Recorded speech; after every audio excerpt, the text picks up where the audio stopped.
أحيانا بتكون الذكريات هي أغلى شي بيملكه الواحد، أو حتى يمكن الشي الوحيد.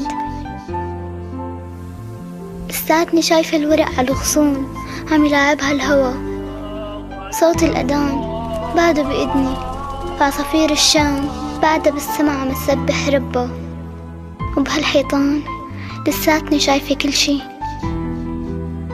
أخي عمور كان يحب ياكل طبخة امبارح على الفطور، ماما كانت تتخانق معه على هالشي، بابا كان يقلها تركيه على راحته صحة وهنا.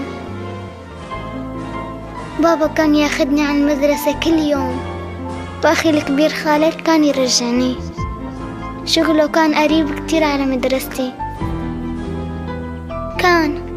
هلأ كلهم راح غيرهم كتير مشان سوريا، مشان نرجع عيد وحدة. سوريا ما عاد تقبل غير هيك.